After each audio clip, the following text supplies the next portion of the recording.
네, 퇴근길 라이브 함께하고 있습니다. 우리 어르신께서 핸드폰을 바꾸셔가지고요. 네. 이거 조작을 잘 못하시더라고요. 아, 그래서 계좌에 네. 접속을 할 수 없다라는 슬픈 이야기. 어쨌든 여러분이 답입니다. The answer is you. You guys, I'm so happy. Thank you. 뭐 수익 실현 땡큐죠. 그럼 팔아야 되는데 네, 빨리. 수익 실현 이미 뭐 끝났는데요, 뭐. 아, 네, 빨리 팔아. 내일 떨어지면 안 되는데. 제가 일부러 개장 때 상한가 한 거 보고 얘기 안 했습니다. 네. 문자를 보낼까 말까, 보낼까 아. 말까. 안 되겠다. 밀당 싫어요. 네, 그런 거 보면 바로바로 알려주시기 바랍니다. 네, 오늘 STX 상한가 또 가지고 계신 분들 수익 축하드리고요. 자, 오늘 시장 동향 IBK 투자증권 박근영 부장 함께합니다. 부장님 어서 오세요. 네, 안녕하세요. 네, 반갑습니다. 우리 부장님도 알고 계시죠? 예, 저는 네. 저희 고객들한테 아침에 STX 나갔기 때문에 저희 실시간으로. 고객들은 실시간으로 다. 예, 그래요? 고객이 아니셔서 못 받아보셨다라는. 충분히 살 기회가 있었어요 오전에. 언제요? 오전에. 상한가 오늘? 확 올라가기 전에 예, 이제 살 기회가 움찔움찔했군요. 있었어요. 예, 저는 뭐 그 관련된 종목이 나갔죠. 오. 아니, 그 자랑 뭐 그런 거 진한 자랑 하는 거 아닙니다. 증시에서 진한 자랑은 하는 게 아니에요. 그랬다고요, 네. 그냥. 특별한 건 없습니다. 그랬었었었다는 네. 내일도 부디 팔 기회를 주는 종목들이 많기를 바라보겠습니다. 오늘 코스피 좀 왔다 갔다 하고 코스닥이 이렇게 많이 코스닥이 많이 올랐네요. 네, 오를 줄 몰랐는데 너무 많이 올랐어요. 오늘 왜 올랐죠? 네, 뭐 미국 연준 긴축 속도 조절 가능성에 강보합 출발한 코스피 같은 경우는 외국인이 선물 매수하고 현물 매도를 시작했고요. 네. 기관은 현물 매수, 선물 매도 출발했습니다. 이 상승폭이 좀 확대되기도 했지만은 지금 외국인 현물 매도 확대 그리고 선물 매수 규모가 축소되면서 9시 30분경에 마이너스 전환을 했는데요. 11시를 지나면서 중국의 실물 지표가 발표됐습니다. 그 표를 좀 보여주시면 가져와 봤는데요. 표를 좀 띄워주시죠. 이쪽 관련해서는 중국의 실물 지표가 모두 예상치를 그리고 전월 대비해서 하회했습니다. 보면 고정자산 투자, 부동산 투자, 소매 판매, 산업생산 등등 전체적으로 전부 다 안 좋았고요. 부동산 침체와 코로나 영향 때문으로 이제 분석이 되는데 결국 이 지표 때문에 결국 중국이 방역 완화 그리고 경기 부양에 대한 니즈가 더 커지면서 기대감이 커지는 분위기에서 홍콩 항생이나 그다음에 상하이 지수 등이 시장폭이 상승폭이 오히려 확대가 됐습니다. 그래서 홍콩 항생 지수가 뭐 3%대 그리고 항생 테크가 4%대 이상 지수가 급등하면서 국내 증시도 여기에 따라서 이제 반등이 나오기 시작했습니다.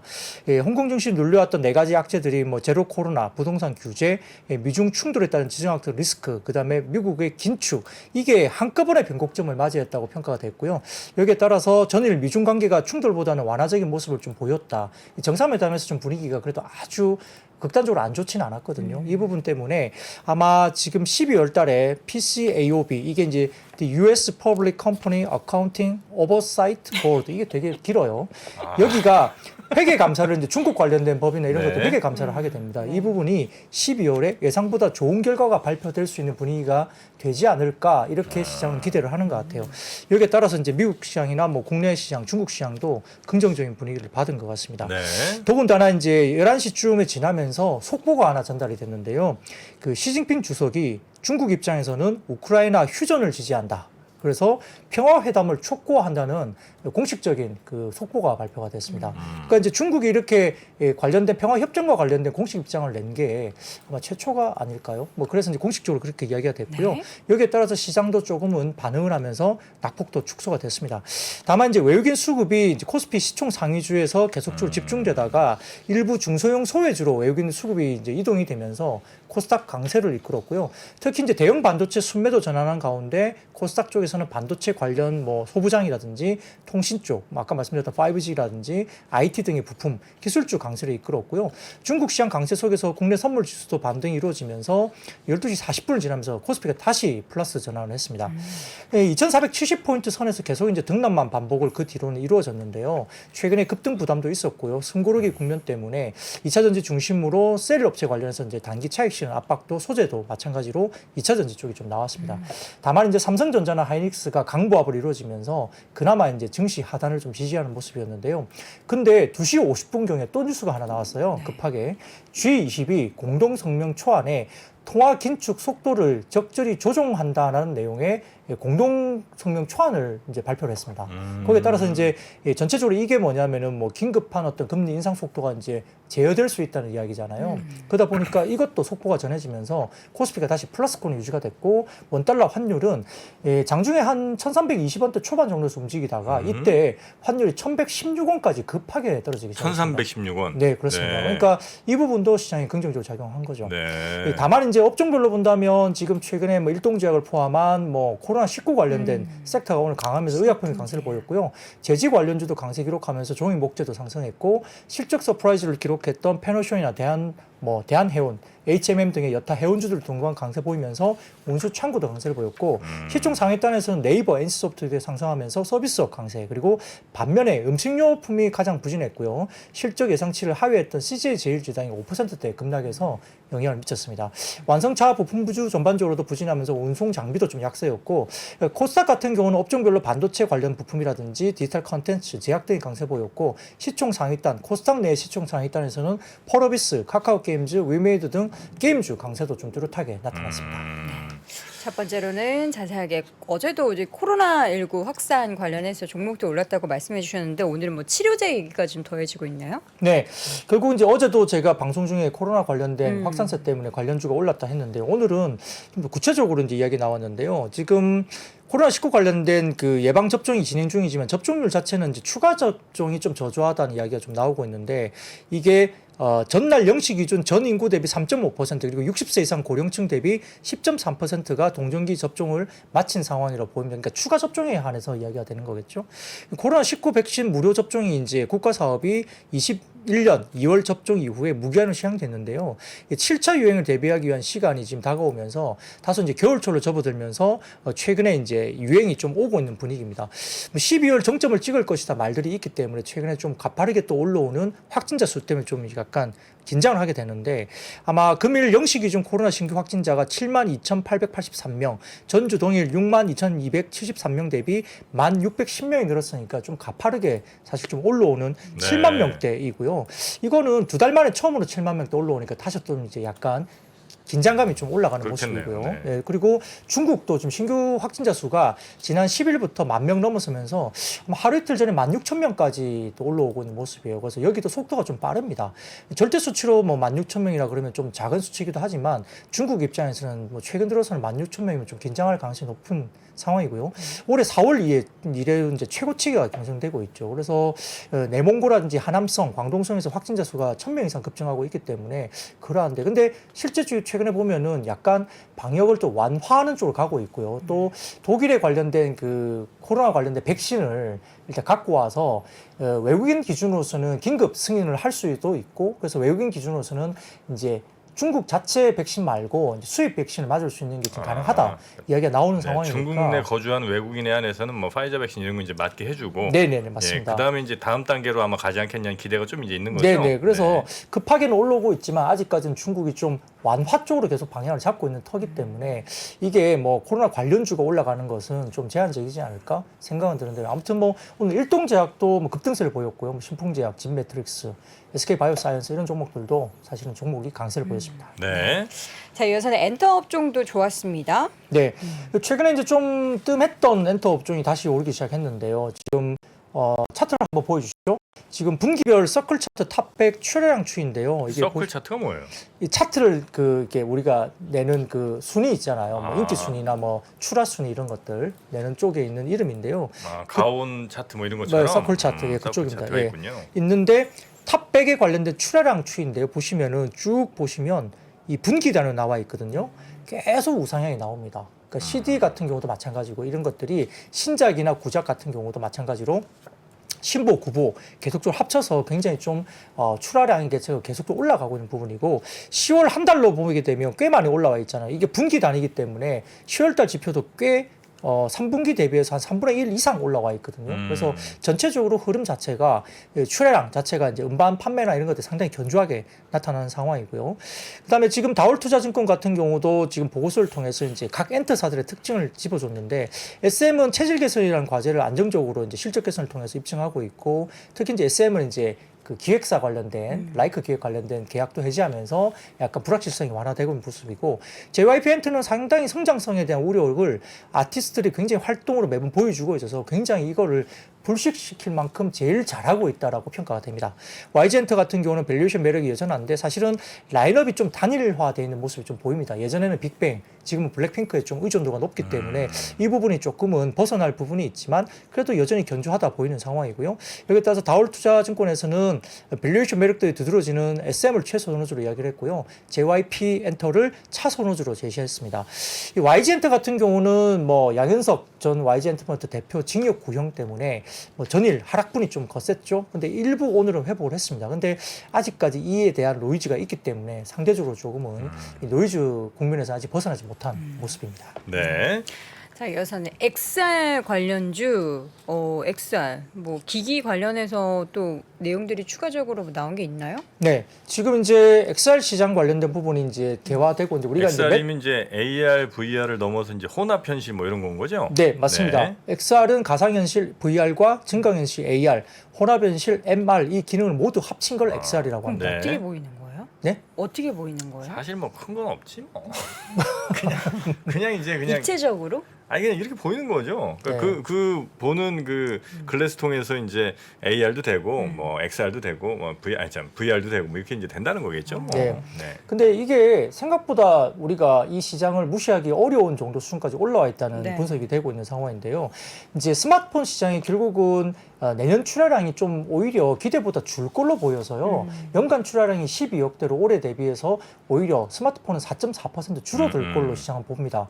이제 그게 지금 이야기되고 있는 2010년대 PC 시장하고 비슷하다고 보는데요. PC가 2010년대에 중장기 출하량 침체 트렌드가 계속적으로 나타나는 이유가 이제 비슷하다고 보는 건데 2011년도에 PC가 3억 6,500만 대를 팔았는데 2018년도에 2억 6천만 대로 떨어지면서 전반적인 하드웨어가 안 팔리기 시작했고요. 이게 PC 시장 둔화 요인이 결국은 보급률이 포화되면서 그 뒤에 신규 IT 기기가 시장이 확대된다는 그런 이유가 있었습니다. 근데 그게 지금 스마트폰에도 비슷한 환경으로 이야기가 되고 있는 부분인데 아시다시피 스마트폰 기기는 이미 이제 보급률은 당연히 포화되어 있고 하드웨어적인 업그레이드가 상당히 좀 제한적이고 뭐 솔직히 카메라 빼고 나면 별로 볼 게 없잖아요. 특별한 기능이. 그래서 폴더블이 이제 일부 조금 이제 올라오고는 있지만 아무튼 신규 기기가 IT가 뭐가 있냐. 그러면 예전에 PC 같은 경우는 뭐 태블릿이라든지 이런 것들이 이제 그걸 대체를 했는데 하드웨어 쪽에서는 이게 XR 기기가 결국은 이제 신규 IT 기기로서 충분히 그 자리를 메꿀 수 있다고 보는 것 같습니다. 그래서 지금 본격화되는 부분이 분명히 있는데요. 지금 애플 같은 경우는 아마 1월 달에 내년 1월 달에 XR 헤드셋 자체 행사를 통해서 공개하고 4월 정도에 출시할 걸로 지금 시장은 추정을 하고 있는 것 같습니다. 그 시장을 관련된 부분에서 뭐 표를 보여주시면 XR 기기 시장 관련해서 성장기에 진입했다. 이게 하버드 쪽에서 비즈니스 리뷰 관련된 자료를 발췌해서 NH투자증권에서 낸 자료인데요. 지금 보시면 이미 마켓 디벨롭먼트는 이미 시장에 이미 들어왔다고 보는 것 같아요. 그래서 이 자료로서는 시장이 이미 들어왔고요. 그 다음에 과거 연간 200만 대에서 300만 대 출하 수준의 XR 시장이 이미 폴더블 스마트폰과 유사한 연간 1000만 대 판매량까지 올라왔으니까 시장은 이미 개화했다고 보는 게 맞다고 평가하는 것 같습니다. 그래서 지금 다음 표를 보여주시면은 폴더블 스마트폰과 관련된 유사한 XR 시장 규모인데요. 이게 보시면 2021년도에는 XR이 오히려 폴더블보다 더 많이 팔렸고요. 그러면 올해 같은 경우는 거의 비슷하게 폴더블이 좀 더 올라오긴 했지만 XR 기기가 크게 차이가 없거든요. 그래서 시장이 이미 올라온 상태로 보이는 것 같습니다. 근데 문제는 또 중국 정부입니다. 중국 정부가 VR 산업을 핵심 산업으로 지정하면서 육성한 계획을 발표를 했고요. 지금 일각에서는 이것 때문에 2025년도가 되면 글로벌 XR 헤드셋 출하량이 작년이죠. 1100만 대에서 연평균 77% 성장하면서 25년도에는 1억 대 이상으로 4년 만에 10배로 성장할 가능성이 있다라고 지금 보는 것 같습니다. 그래서 시장 규모가 200조 원까지 지금 추정이 되고 있는 시장이라서 상당히 빠르게 성장할 가능성이 크죠. 그래서 다음 표를 보여주시면 아까 말씀드렸던 중국 정부가 VR 기기 26년까지 2,500만 대 보급을 중국은 목표로 하고 있습니다. 근데 중국 정부만 한다면 하잖아요. 중국은. 그렇기 때문에 시장은 일단은 중국 시장부터 열린다 보시면 될 것 같고요.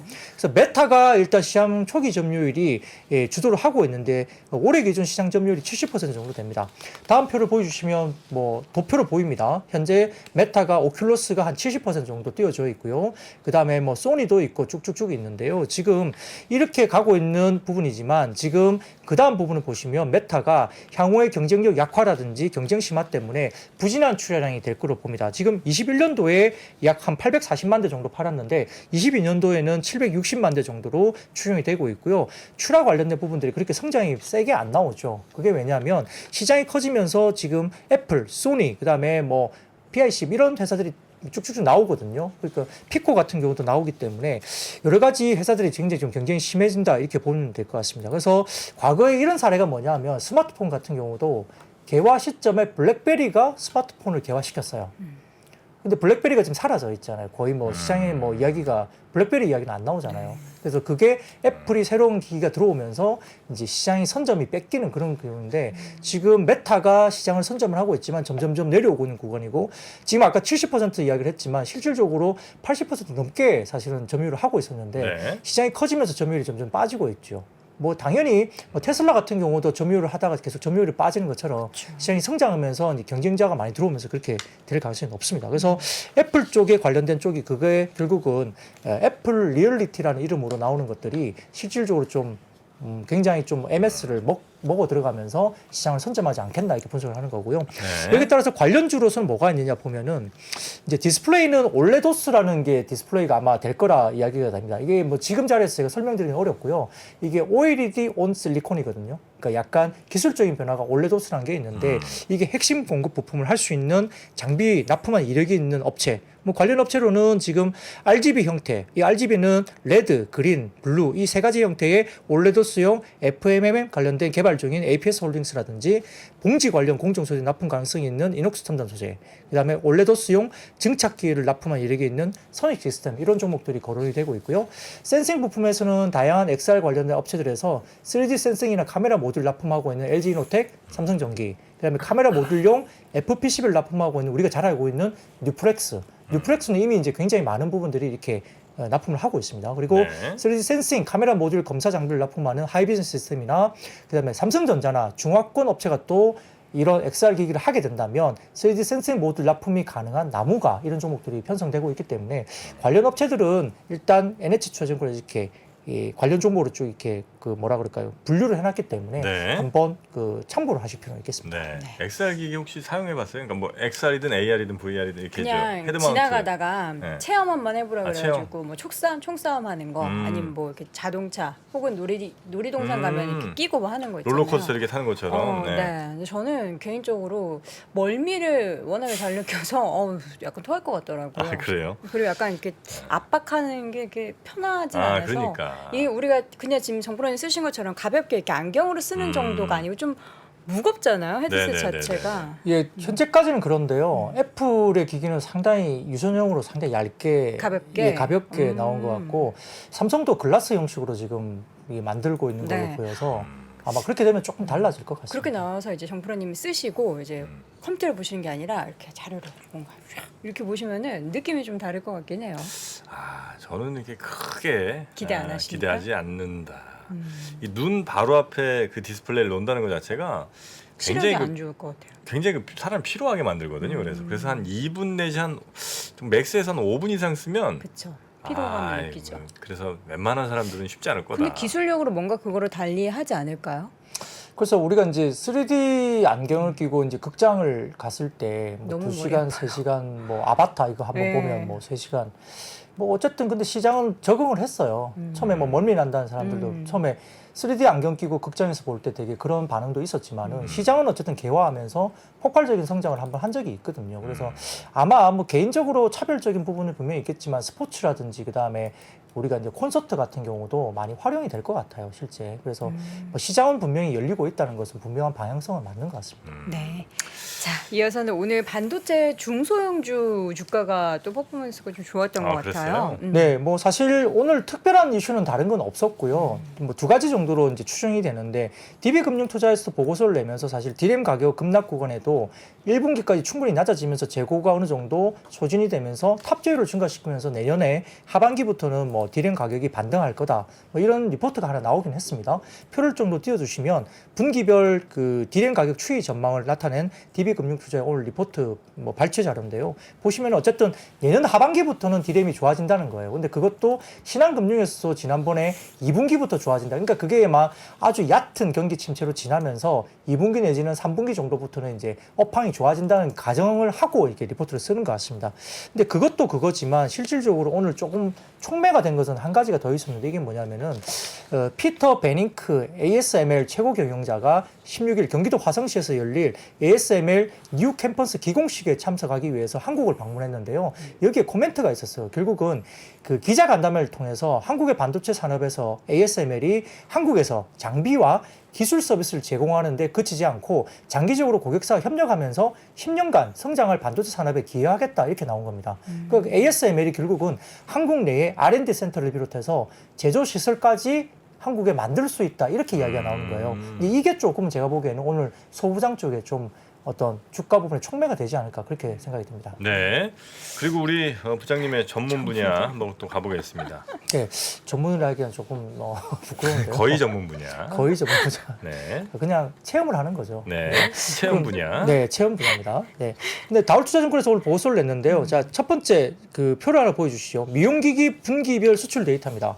이 보여주시면 뭐 데이터가 나와 있습니다. 그래서 지금 최근에 데이터 관련된 다울투자증권 분석 자료가 나왔는데 미용 의료기기 업체는 10월에 전년비 9.7% 성장세를 보였고요. 특히 10월에 일렉트로닉 수출이 전년비 52%나 급등세를 보이면서 종목별로 다르지만 여전히 북미 중심의 견조한 성장세가 달성되고 있다는 게 수출 데이터가 나와 있습니다. 이 회색 부분이 수출 금액이고요. 그 다음에 갈색의 선이 이제 YOY 성장률인데 확실히 성장률이 다시 한번 치고 올라오는 부분이 보이죠. 그 다음 표를 보여주시면 미용기기 국가별 수출 데이터인데 역시 미용 의료기기는 이게 브라질이라든지 그 다음에 미국 쪽이 확실히 많이 늘어나고 있고요. 최근에 일본이나 중국도 상당히 많이 늘어나면서 실제 브라질 쪽이 남미 쪽이 상당히 또 많이 늘어나고 있어요. 이게 너무 궁금해요. 네. 왜 브라질 쪽에 많이 수출이 될까? 우리 그냥 단순하게 수출 통로로 연결해 놓은 걸 이외에 뭔가 브라질 국민들이 한국의 뷰티 문화를 좋아한다든가 뭐 이런 게 좀 있는지. 그런 것도 있고요. 미국 현지 쪽에 제가 뭐 다울이라든지 일부 이제 업체를 제가 탐방을 해보면 네. 이런 이야기를 이제 행간에 이런 이야기를 합니다. 그러니까 미국 쪽에 있는 오리지널 제품들이 있잖아요. 의료기기 같은 경우가 뭐 그렇게 되면 V빔이나 이런 것들은 오리지널인데 비싸기도 하고 이제 네. 어떤 그런 부분들이 굉장히 고가의 그거 시술 비용도 있는데 남미 쪽에는 그렇게 들어가기는 조금 부담스럽다. 가격적으로. 상대적으로 좀 쉽다는 거죠. 그러니까 순수 이제 미국 현지에 들어가는 것은 오리지널 제품들이 이제 그런 레이저 기기라든지 그런 게 있기 때문에 그 시장을 선점하고 있어서 국내 기기가 거기에 들어가서 마케팅 비용을 엄청나게 쓰고 이렇게 뭔가를 선점해오기가 시장에 싸우기가 만만치 않은 거예요. 비용 부담도 꽤 크고.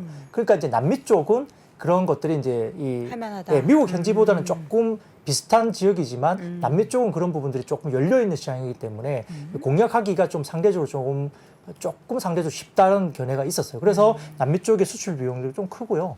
또 그쪽도 또 받아들이는 입장도 상당히 좀 굉장히 우호적으로 받아들이고 있는 분위기여서 공략을 그렇게 하고 있고 그게 잘 되면 또 미국 현지의 공략도 할 수 있겠지만 아무튼 현지 쪽의 공략은 미리 오리지널 관련된 그 레이저 기기들이 꽤나 많기 때문에 고가의 그 브랜드들이 많고 또 거기에 이미 점유되어 있는 부분들이 싸우기가 이제 마케팅 비용 측면에서 만만치 않다고 생각하고 네. 있습니다. 자, 네, 이외에도, 그리고 그 다음 표를 보여주시면 이 보툴리늄 톡신 업체입니다. 톡신. 예, 보톡스? 그쪽도 마찬가지입니다. 예, 관련해서 분기 보시면 이 회색으로 보이는 그 막대 그래프가 상당히 많이 치솟아 올라오고 있죠. 그리고 YY 성장률도 마찬가지로 상당히 올라오는데요. 10월에 미국향 그 배치가 기록되면서 브라질, 이쪽도 브라질, 태국 이쪽 중심의 국가들의 안정적인 성장세가 계속적으로 나오고 있습니다. 그 다음 보여주시면 임플란트 분기별 수출 데이터인데요. 다음 표를 보여주십시오. 임플란트 쪽인데 이쪽도 이 보면 막대 그래프가 상당히 계속적으로 올라갑니다. 그래서 임플란트도 굉장히 올라오는데 특히 임플란트 업체는 10월 수출만 5,200만 달러 달성하면서 전년비 12.9% 급등하고 있죠. 그리고 그 다음 표를 보시면 임플란트 월별 수출 데이터를 보여줄 수 있는데요. 보시면 어디가 제일 많으냐면 최근에 러시아, 중국 쪽에 임플란트가 굉장히 많이 수출되고 있습니다. 러시아요? 네. 지난번에도 제가 임플란트 이야기 드리면서 이 전쟁 중에도 러시아가 임플란트 수입을 굉장히 많이 하고 있어요. 네. 희한하죠. 그래서 러시아하고 중국 시장이 임플란트에 우리나라에는 최근에 떠오르는 또 수출 상대국으로 떠오르고 있는데 아무튼 최근에 보면 다소 조금 뭐죠? 이 러시아 연방이 이제 어느 정도 견조하게 가고 있고 중국이 조금 처지고 있어요. 중국이. 근데 최근에 이제 법을 이제 바꾸면서 국영병원에다가 약간 가격적인 부분을 좀 약간 정책을 바꾸면서 수출 비중이 조금 떨어지고 있는데 네. 그것 말고는 러시아, 중국이 어쨌든 임플란트 쪽에 상당히 좀 높은 비중을 차지하고 있죠. 그래서 어쨌든 다올투자증권에서는 뭐 4분기 이 볼류머 출시 때문에 매출 성장이 기대되는 신규 매출 성장 클래시스를 탑픽으로 잡았고요. 톡신 업종에서는 대웅 제약 선호를 했고 휴젤 같은 경우는 뭐 상하이 락다운 해제 이후에 중국의 수출 회복에 주목을 해야 된다 이렇게 코멘트를 냈습니다. 네. 자, 이어서는 보험, 손해보험 쪽. 네, 손보사 언론에 따르면은 뭐 검찰이 한국토지주택공사 보험 입찰에서 담합한 혐의를 받고 있는 7개 보험회사, KB손보, 삼성화재, MG손해보험, 하나손보, 흥국화재, 메리츠화재, 코리안리 이에 대한 압수수색을 실시 중으로 전해졌습니다.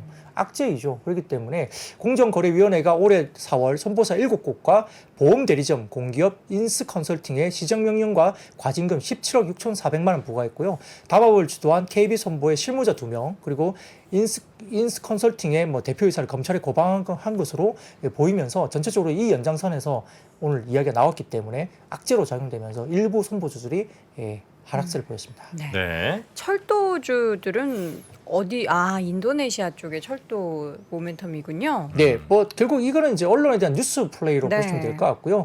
원희룡 국토교통부 장관이 인도네시아 발리를 방문하면서 이제 자카르타 철도 신수도 사업에 한국 교육이 적극 참여하도록 이제 정부에 관심을 요청했다 이렇게 나왔는데 실제 지금 그 국토부가 원장관이 인도네시아 교통부 장관, 신수도청 장관, 그다음에 자카르타 주지사 대행을 만나서 자카르타 중전철 4단계 개발 협력 양해각서를 체결하고 신수도 공무원 주택 시범단지 추진을 논의했다라고 공식적으로 밝혔습니다.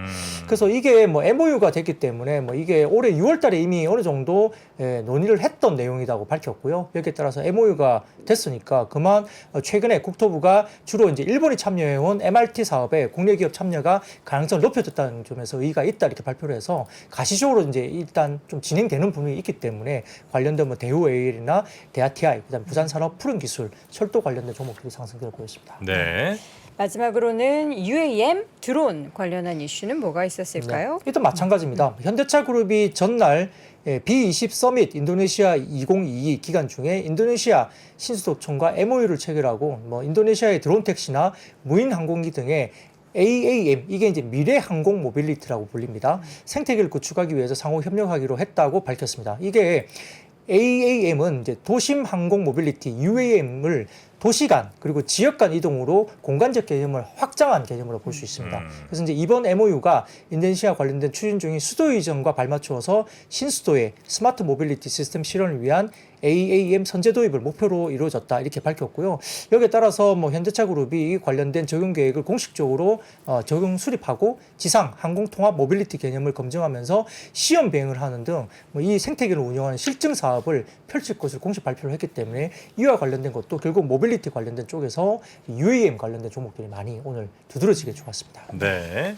자, 오늘도 쭉 달려봤습니다. 혹시 하고 싶으신 말씀인데 못하신 말씀 혹시 있으신가요? 아니요, 오늘은 뭐 뒤쪽에 깔끔하게. 또 뭐 ETF 관련된 시간이 있어서 네. 짧고 굵게 준비해왔습니다. 네. 네. 알겠습니다. 자, 우리 박근영 부장님과 함께 오늘 시장 쭉 한번 살펴봤는데 역시 뭐 오늘은 결국 코스닥 쪽에 그렇죠. 좀 기술주들이라든지 좀 중형주들이 좀 많이 올랐습니다. 달렸던 것 같고요. 자, 그러면 내일 또 오시죠? 네. 내일은 정상적으로 또 오는 날이니까요. 내일은 오시는 맞습니다. 오늘은 비정상적으로 함께 오셨고요. 내일은 정상적으로 뵙겠습니다. 네, 고맙습니다. 고맙습니다. 감사합니다. 네. 보시면 이제 여기 다이어리가 떡상네즈. 다이어리가 들어 있습니다. 작년에 다이어리를 출시해 여러분과 함께 모은 다이어리 판매금을 청소년의 자립을 지원하는 데 전액 기부했었는데요. 올해도 2023년 다이어리와 함께 따뜻한 연말을 만들어 보려 합니다. 3프로TV 다이어리와 2023년의 시작을 이웃과 함께 나눠보시기 바랍니다. 자세한 구매 방법은 영상 하단 댓글을 확인해 주십시오.